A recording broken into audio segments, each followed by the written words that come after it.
começa agora o programa Gente do Rio. Eu sou Mônica Ramos e hoje nós vamos lembrar que o espetáculo pode até acontecer no palco, mas começa muito antes, na sensibilidade de quem escreve e descreve o Brasil em forma de arte. É exatamente com esse olhar que eu converso hoje com o jornalista, roteirista, pesquisador e escritor Leonardo Bruno. Léo é o responsável pela dramaturgia do Roxy Dinner Show, que acaba de ganhar uma nova cena.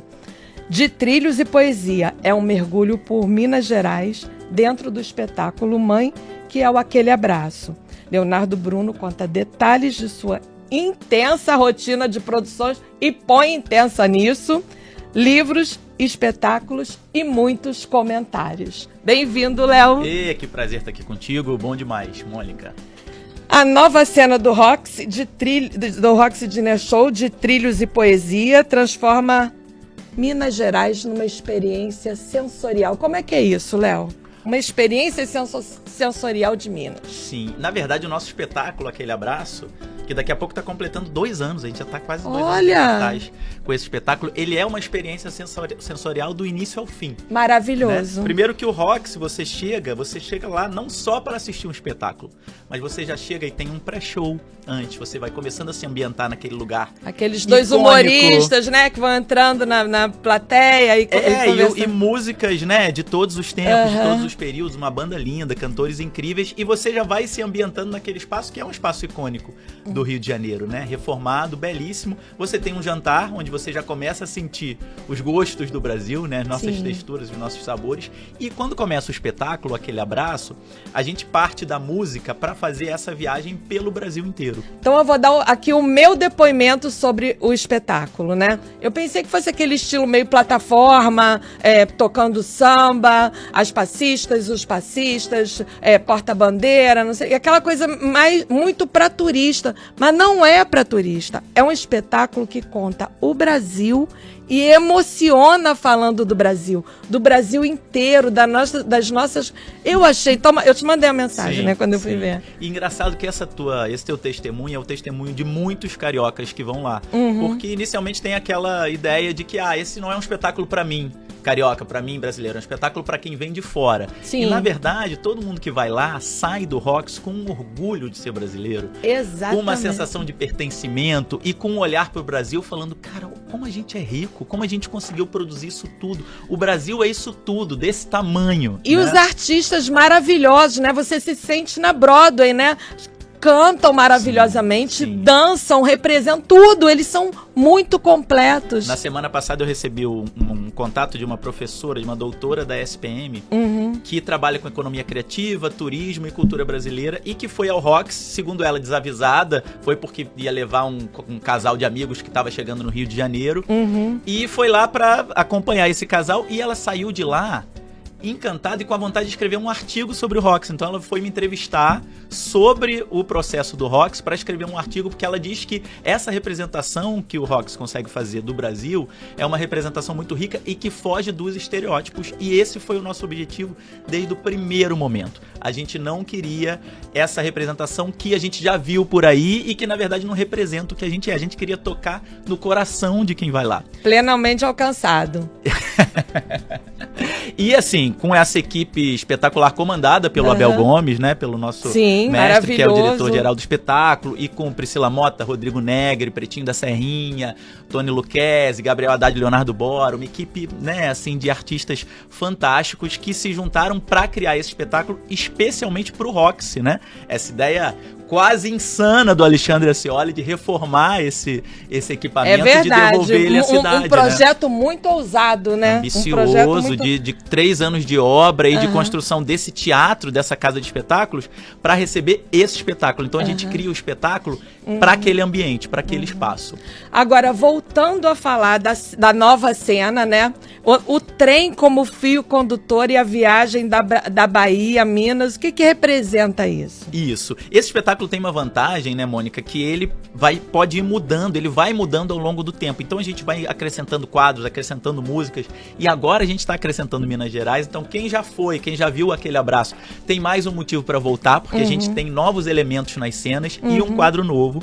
E aí a gente ficou olhando para Minas e entendendo Minas muito como esse lugar que tem os seus caminhos sedutores, né? Então a gente pensa muito nessa coisa do trem e a gente faz uma partida do nosso viajante depois da Bahia, né? O nosso périplo começa pela Bahia, que é onde começou, né? Muito da nossa história. E a partir da Bahia ele pega o trem e vai para Minas e parte por esses caminhos conhecendo o barroco brasileiro. Então a gente tem imagens belíssimas de Tiradentes, de São João del Rei, a Maria Fumaça que passa ali por aquelas cidades, né? A gente tem, né, representações de esculturas, né, dessa arte barroca, e indo para o caminho da música a gente traz o Clube da Esquina, né, que tá na nossa memória afetiva, né, de todos nós, de todos os brasileiros. Todos nós. Muito, né? Milton Nascimento, muita música que nos traz recordações de grandes momentos pelos quais nós já passamos e que representa, né, essa mineirice e, a partir de Minas, essa brasilidade. Então tá um número muito lindo, tá um número muito bonito, muito forte, e eu convido todo mundo a ir lá conferir. Você fez as biografias de Zeca Pagodinho, Deixa o Samba Me Levar, e Bete Carvalho, de pé no chão. O que mais te impressionou que você descobriu desses dois símbolos do samba?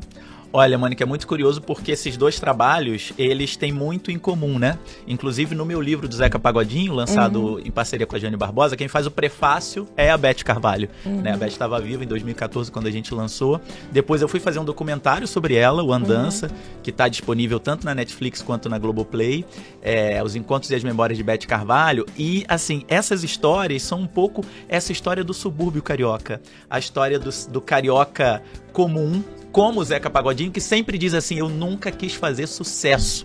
Mas Bete Carvalho me olhou, se encantou e me empurrou no Scala, me botou um microfone na frente para eu cantar e pronto, virou isso aqui. Né? Zeca foi lançado pela Bete nos anos 80 e Bete foi lançada nos anos 60, primeiro cantando bossa nova, mas depois ela se encanta pelo samba, né? E começa a conhecer primeiro os antigos, né? Cartola, Nelson Cavaquinho. Foi uma das pioneiras nisso daí, né? Foi uma das únicas mulheres nesse movimento do Cacique de Ramos, né? Se a gente pensa no movimento do Cacique, a gente tem Zeca, Arlindo, Almir Neto, Jorge Aragão, Sombrinha, Fundo de Quintal, Luiz Carlos da Vida, só homem. E Bete Carvalho chega lá e consegue ser a líder desse movimento. Bete tem uma importância também como mulher na história do samba, incrível, e bacana falar isso agora, porque a gente está nesse mês de maio, quando a gente comemora os 80 anos de nascimento da Bete Carvalho. Qual foi o ponto de encontro aí dos dois? O que esses dois têm em comum, além dela ter descoberto isso? Sim, eles cantam essa nossa verdade de nós que somos cariocas, e nós que somos cariocas. Você é da Zona Oeste? Sou. E eu também, eu sou de Vila Valqueire, Madureira ali, meio Zona Norte, Zona Oeste, né? Ali Conheço muito, conheço muito. Eu nasci em Madureira e fui criado no Valqueire, e você é de Bangu, né? Estudei em Campo Grande. Essa realidade do Rio de Janeiro, da Zona Norte e da Zona Oeste, estava toda nas músicas do Zeca e da Bete. E continua, né? E continua. Se a gente passar por esse repertório, é um repertório que fala muito dessa verdade do subúrbio, da calçada, sabe, do banho de mangueira, do futebol. Isso fala muito com quem a gente é. Eu acho que por isso que esses artistas, né, fazem tão parte da nossa vida. E você escreveu Explode Coração, Histórias sobre o Salgueiro, Cartas para Noel, onde fala da Vila Isabel, e Histórias da Portela, 100 anos de glória. O que essas são três grandes escolas, né, do grupo especial?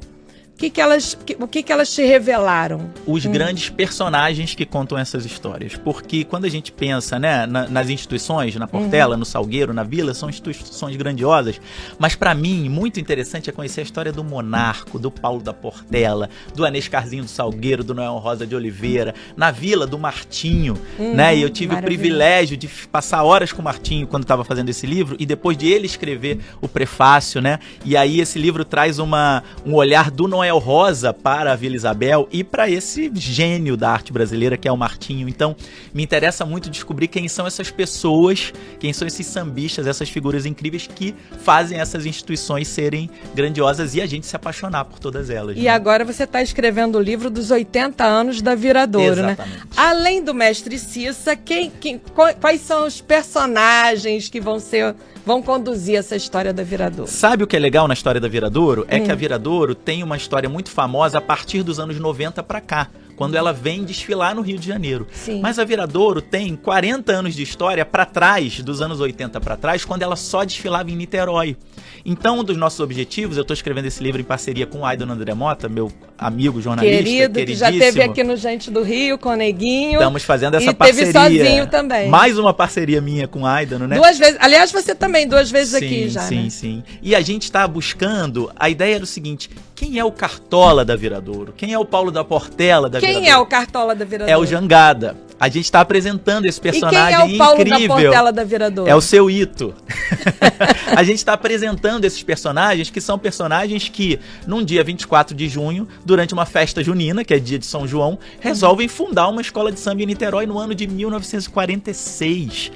Quando nem tantas escolas no Rio existiam ainda. Então, assim, são personagens apaixonantes e é muito bom tentar trazer um pouco desses personagens para o público. E quem é a grande mulher fundadora da Viradouro? Pois é, a gente ainda está em pesquisas, né? A gente ainda está em pesquisas. Então, essa é uma questão importante que eu trato, inclusive, no Canto de Rainhas, no meu outro livro, sobre esse apagamento das mulheres no início da história do samba. Né? Quando as mulheres eram só as consideradas as donas do quintal e que faziam os quitutes e a comida para todo mundo estar ali fazendo samba, mas hoje a gente já começa a descobrir que essas mulheres também cantavam, também sambavam, também compunham e também tocavam. Então trazer essas figuras femininas que foram apagadas lá atrás, eu acho que é um dever nosso, né, de quem muitas pesquisa compunham, samba, né? E colocavam o nome do marido, como Dona Ivane Lara, né? Exatamente. A própria Tia Seata, ela, que é essa mãe, considerada essa mãe do samba, ela, segundo registros da época, e o Almirante, que é um pesquisador antigo que fala muito sobre isso,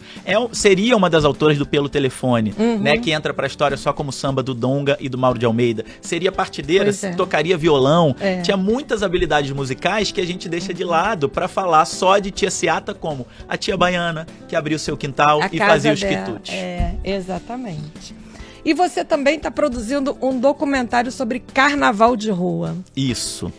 O que a gente pode esperar desse documentário e como esse carnaval dialoga com o Rio de hoje? Olha, esse documentário a gente ainda tá a gente já fez filmagens, a gente ainda tá em fase de roteiro, então a gente ainda tá buscando a cara dele, mas é muito interessante pensar nesse carnaval de rua. E eu pesquiso muito escola de samba, né? Nós somos muito do mundo das escolas de samba, mas como o carnaval de rua é esse lugar da liberdade, né? O carnaval da escola de samba é um carnaval da regra, então você tem regras, você tem regulamento, você tem tempo, você tem, né? E o carnaval de rua é o carnaval da liberdade. E como isso dialoga com o que é o Rio de Janeiro? Então o Rio de Janeiro é essa liberdade de andar de chinelo, de andar de sandália, de andar sem camisa, de ter a liberdade de ir pra praia, esse lugar de convivência generalizada. Então como o carnaval de rua conversa com isso e conversa com o seu período histórico, porque a gente fala muito desse carnaval de rua, dessa retomada, a partir da redemocratização. Também quando todo mundo pôde voltar a ir para as ruas. Apagado, né, esse carnaval de rua, né? Exatamente. E aí, a partir dos anos 80, as pessoas podem voltar a ir com liberdade para as ruas, né? E o carnaval de rua tem esse boom. Então, conversando totalmente com o que é o Rio de Janeiro e com esse período histórico. Agora, vocês estão estudando o carnaval de rua todo ou é o carnaval de rua Zona Sul, Centro? Eu tô perguntando pelo seguinte, vocês estão estudando o Virilha de Minhoca? Me fala do Virilha de Minhoca. Pra eu começar a estudar agora. O Virilha de Minhoca é um bloco tradicionalíssimo de Bangu. Meu pai desfilou, eu desfilei e existe até hoje. Gente, mas com um nome desse ele não pode acabar, ele tem que existir pra sempre, o Virilha de Minhoca, que maravilha. Agora tá um Virilha mais organizado, digamos assim, né? Porque tem enredo.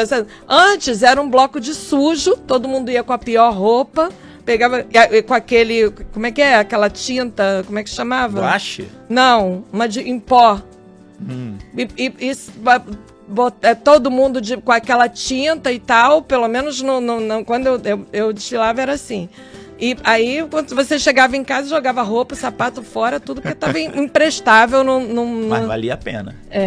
Não tem uma roupa que valha esse... Bate-bola, você não vai falar de bate-bola não, né? Olha, bate-bola é uma lembrança minha incrível de infância. É um terror meu, até hoje. Eu tenho medo até da máscara olhando na loja. Eu morria de medo de bate-bola. E quando eu virei bate-bola, a primeira vez que eu saí de bate-bola, pra mim, foi um rito de passagem da minha vida. Foi eu deixar de ser o garotinho que tinha medo de bate-bola e passar a ser o cara que vestia um bate-bola. Aquilo foi importantíssimo pra mim na minha infância. Bate-bola verdezinho, criança ainda. Será que eu Mas saía com a minha bolinha sozinho pra assustar os outros. Eu assustava ninguém, que eu tinha 10 anos de idade. Será que se eu sair de bate-bola... Eu tenho medo de bate-bola até hoje, Por que você não vai de bate-bola no Virilha de Minhoca? Pronto. Resolvido seu próximo carnaval. Fazer um bate-bola vermelho e branco. E daqui a pouco eu volto para continuar conversando esse papo delicioso com jornalista, roteirista, pesquisador, tudo mais, escritor, tudo que você pode imaginar, Leonardo Bruno. Fique com a gente.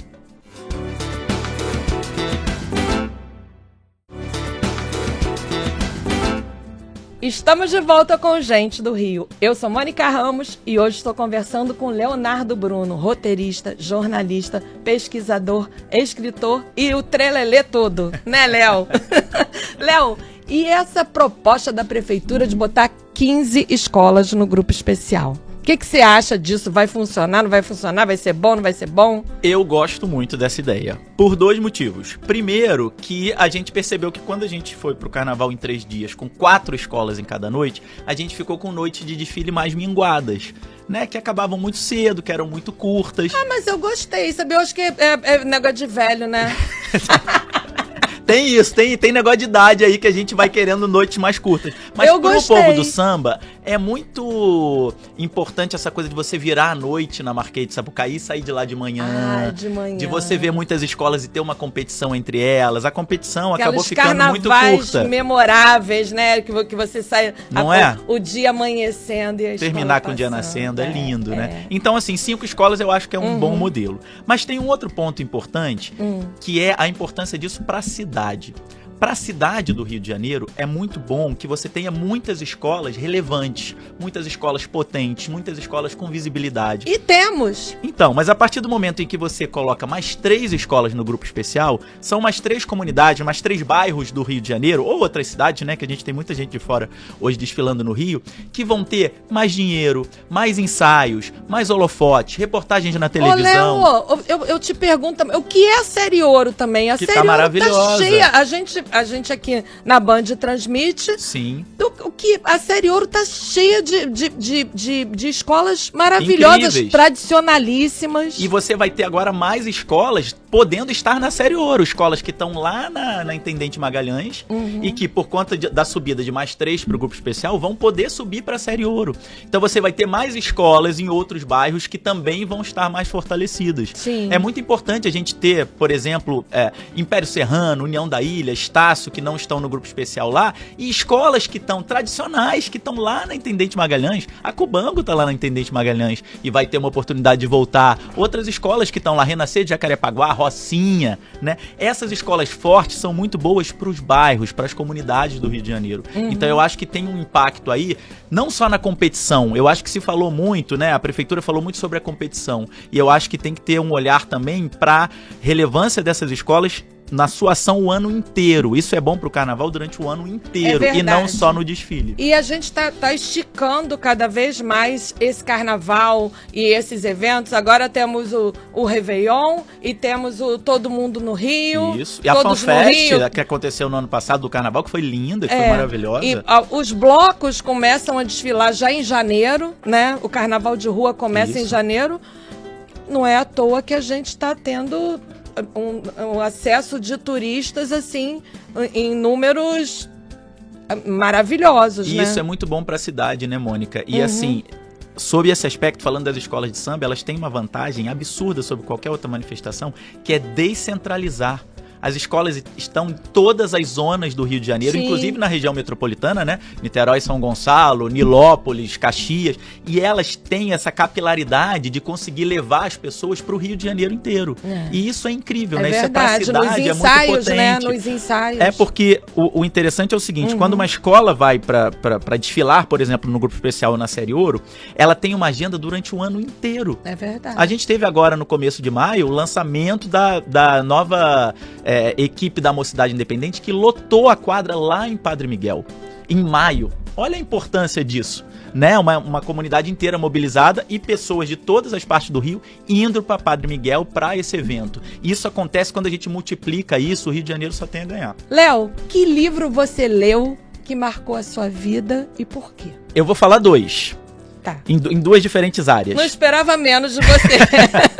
Primeiro eu vou falar da minha Bíblia carnavalesca e sambística, que é o livro do Sérgio Cabral, da Escola de Samba do Rio de Janeiro, que eu acho que para quem se apaixona por esse assunto é a Bíblia. Tem que começar pelo Sérgio Cabral. Depois vai ler meus livros, mas primeiro vai pro Sérgio Cabral, que é esse papa dessa cultura. Mas, na minha outra paixão, do teatro e das artes, eu queria falar de um livro chamado A Louca da Casa, da Rosa Monteiro, que é uma escritora espanhola, e que ela fala sobre como a criatividade mora dentro da gente e como a gente vai lidando com ela no nosso dia a dia, às vezes deixando ela mais adormecida e às vezes liberando ela um pouco para sair por aí. E a Rosa tem uma escrita maravilhosa, é uma jornalista, inclusive, uma escritora incrível, e esse livro A Louca da Casa virou a minha chave nessa minha vontade de escrever para teatro, para cinema, para televisão, me libertar um pouco das amarras do jornalismo, né, que é nossa paixão, mas que às vezes prende um pouco a gente, e abrir um pouco o coração para escrever para outras coisas que também são muito apaixonantes para mim. Agora vamos para o nosso momento cartomante. Vamos. Vou botar as cartas aqui. Pode tirar uma. Eu escolho uma? Escolhe uma e me dá. Essa. Pronto. Vamos lá. Tô de Bob. O que você gosta de fazer no Rio quando você tá de bobeira? Descobri, já tem algum tempo, mas tenho ido com regularidade, no Terreiro de Crioulo, em Realengo. Olha. Que é uma roda de samba espetacular. Eles fazem shows em outros lugares também, mas tem que ir lá no Nunca terreiro. fui. Quando você for, me chama. Quero Terreiro ir. de Crioulo, recomendo pra todo mundo. Espetacular. Pode tirar mais uma carta. Mais uma. Sim. Vamos lá. Essa aqui. Fala sério, bicho. O que te causa indignação no Rio de Janeiro? Estamos chegando à eleição, né? Causa indignação. Causa indignação essa... Indignação por quê? Eu adoro votar. Não com a eleição, mas com o que a gente tem feito ultimamente. E, na verdade, a eleição é um exercício, né? A democracia é um exercício, né? Então a gente tem que continuar votando para melhorar. Mas o que a gente tem feito com o Rio de Janeiro nos últimos anos, olha, a quantidade de governadores presos, e deputados, e vereadores, isso causa indignação. E eu acho que esse ano a gente tem mais uma oportunidade de ir para a urna e fazer valer o nosso voto, porque a gente precisa... o ambiente político no Rio está muito degradado. Agora nós vamos para o momento cadeira no portão. Cadeira no portão é aquela coisa bem suburbana, nas noites quentes de verão, você pega a cadeira de praia, bota no portão e vai fazer o quê? Tomar uma cerveja.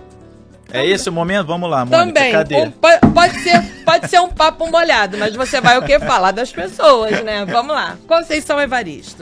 Maravilhosa. Esse ano teve um ano incrível, sendo enredo do Império Serrano. Foi enredo. E mais do que isso, não só foi enredo, ela esteve presente no Império Serrano durante o processo todo. Participou de tudo, né? Eu tava lá no lançamento do enredo, ela foi ensaio técnico, balançava a bandeira. Mas mais do que isso, essa escritora incrível, né? Quem não conhece a obra de Conceição, pra mim começa por Beco da Memória, que é, né, uma obra-prima. Eu amo Conceição, amo. Inclusive, pessoalmente, ela é sempre muito querida, muito receptiva. E ela te inspira de alguma forma? Inspira, porque é essa mulher que... eu fiz até uma comparação da Conceição com a Dona Ivone Lara, quando a Conceição foi anunciada como enredo do Império. É uma mulher que só consegue publicar o seu primeiro livro muito tempo depois, perto dos 40 anos de idade. Tinha os seus manuscritos na gaveta e tinha dificuldade de publicar. Olha como, às vezes, né, a indústria criativa, né, de livro, da música e tal, às vezes não recebe essas pessoas geniais como Conceição. Mas ela foi persistente e conseguiu. Rui Castro, você como biógrafo, ele te inspirou? Ele é ídolo, né? Rui Castro é ídolo. Eu vou te contar, Rui Castro foi no Roxy. assistir o nosso Aquele Abraço. E no dia que ele foi, eu fiquei muito tenso. Por quê? Porque o primeiro personagem que a gente bota em cena é Carmen Miranda. E Rui é o biógrafo da Carmen Miranda e um especialista, né, na Carmen Miranda. Então, o Rui tava aqui do meu lado não, mas próximo de mim, eu aqui vendo o espetáculo. Quando entrou Carmen Miranda, eu me viro, e eu não fiquei olhando pra Carmen Miranda, eu fiquei olhando pro Rui, pra ver o que ele estava achando. E aí? Só que, no final, fomos falar com o Rui saiu de lá encantado, assim, ele foi muito querido com a gente, dizendo que foi o retrato mais incrível do Brasil que ele já viu num palco, e a gente ficou muito... Tanto que ele voltou, ele já foi lá mais de uma vez, ele volta no Rox pra assistir a gente. Tô até orgulhosa, tô dividindo opinião com o Ricardo. Leci Brandão. Foi enredo também. Foi enredo. Eu fiz um musical em homenagem a Leci Brandão, né, chamado Na Palma da Mão. A gente teve em cartaz por mais de 2 anos, a gente fez em 2023. Leci foi na estreia e depois voltou mais 4 vezes, então sinal de que, né, tava feliz. Gostou ali. Um pouquinho, né? Foi 4, muito 5 emocionante, vezes. Muito emocionante. Talvez a gente volte com esse musical em algum momento. Foi um musical muito especial para todos nós. E esse ano eu vivi uma experiência muito emocionante, que foi, Leci foi enredo da Unidos de Bangu, e ela me convida para estar no carro junto com ela. E saiu de lá, assim, em êxtase. Ela mereceu muito, né? Maravilhosa, muito maravilhosa. Alexandre Acioli. Eu digo que ele é um louco. Ele é um louco, mas o melhor louco que eu já conheci na minha vida. É mesmo? O que você aprendeu? O que você descobriu dele? Pra mim, o Acioli é sinônimo de coragem. Eu acho que todos os empreendimentos dele têm uma ousadia, nunca é bola segura, bola de segurança. É sempre um salto no escuro, um salto arriscado, um salto no penhasco. Você pegar, por exemplo, o Roxy, no meio da pandemia, e enxergar aqui, aquele cinema, poderia sofrer uma obra gigante, porque foi uma obra absurda, de 3 anos, colocou abaixo e subiu de novo. Pra fazer um espetáculo que tá há quase 2 anos em cartaz, com casa cheia de quarta a domingo. E ainda com o propósito de preservar aquela estrutura. Totalmente. Ali, aquele templo, digamos assim. O Roxy ia virar uma loja de materiais esportivos, né? E virou uma casa de espetáculos pro Rio de Janeiro, né? Então, assim, esse cara tem uma visão e querendo entregar pro Rio coisa de qualidade, coisa boa. Ele é apaixonado pela arte, né, de forma geral. Então, assim, que é um espetáculo da melhor qualidade, que é tudo do bom e do melhor. Então, assim, que cara corajoso e cada decisão dele tá sempre... Tem, obviamente, o olhar empreendedor e o olhar, né, de gestor, mas sempre com essa dose de coragem extra por trás. Obrigada pelo papo, Léo. Obrigadíssimo, eu que te agradeço. Amo conversar com você, sabe por quê? Eu também. Você nunca tem uma visão superficial sobre as coisas. Você sempre tem uma informação para trazer, alguma novidade, uma coisa que você pesquisou, e isso é muito legal. Obrigado, Mônica. Parabéns. Te amo e amo seu programa. Tô muito sempre ligadinho. Muito obrigada. Te amo também. Amor correspondido. Beijo. Tchau. E o Gente do Rio fica por aqui, mas na semana que vem tem mais. Até lá e um beijo.